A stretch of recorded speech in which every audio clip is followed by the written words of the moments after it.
Hello बच्चों, आज हम आप लोगों को यूपी बोर्ड एग्जाम से रिलेटेड कुछ जानकारियां देना चाहते हैं कि जब आप एग्जाम देने जाएं तो किन किन बातों का आप विशेष ध्यान रखें। सबसे पहले बेटा आपको एक बात का ध्यान रखना है कि जब आप परीक्षा देने घर से निकले तो सबसे पहले आप जो जिसमें पेन वगैरह आप रखेंगे किट में, वो एक बार जरूर अच्छे से चेक कर लें कि उसमें आपने परीक्षा से संबंधित सारी सामग्री रख ली है या नहीं।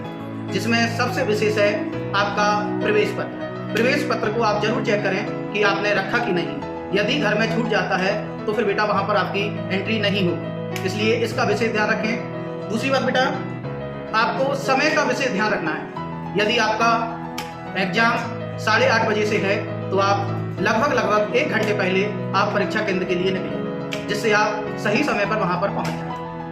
उसके बाद आपको ये याद रखना है कि जैसे ही आप परीक्षा केंद्र में प्रवेश करेंगे तो आपको सीधे एग्जाम हॉल में पहुंचना है, जहां आपकी प्लेस है और जहां पर आपकी चिट चिपकी होगी वहीं पर आपको बैठना है। एक बात का और विशेष ध्यान दें कि ये भी देख लें कि जहां आप परीक्षा दे रहे हैं, जिस प्लेस पर बैठे हैं, वहां पर किसी भी प्रकार की कोई भी पर्ची वगैरह वहां नहीं हो, क्योंकि अगर आपके पास पाई जाएगी तो उसमें फिर नकल करने वाले आप ही मान्य होंगे। दूसरी बात, जब आप घर से निकलें तो एक बार अपनी पॉकेट भी चेक कर लें कि कुछ अनावश्यक सामग्री आपकी पॉकेट में तो नहीं है, नहीं तो उससे भी आपको परेशानी आ सकती है। ठीक है, और पढ़ाई से रिलेटेड बेटा अपना रिवीजन करें। जो आवश्यक है, जो इम्पोर्टेंट है, उसी को पढ़ें। अदरवाइज अब आप नया कुछ मत पढ़ना। जो आप साल भर से पढ़ रहे हो केवल आपको उसी का रिवीजन करना है। नया आप पढ़ेंगे तो हो सकता फिर पिछला जो आपने पढ़ा है उसमें डिस्टर्बेशन आ जाए, इसलिए आप नया नहीं पढ़ेंगे, पुराने का ही रिवीजन करेंगे।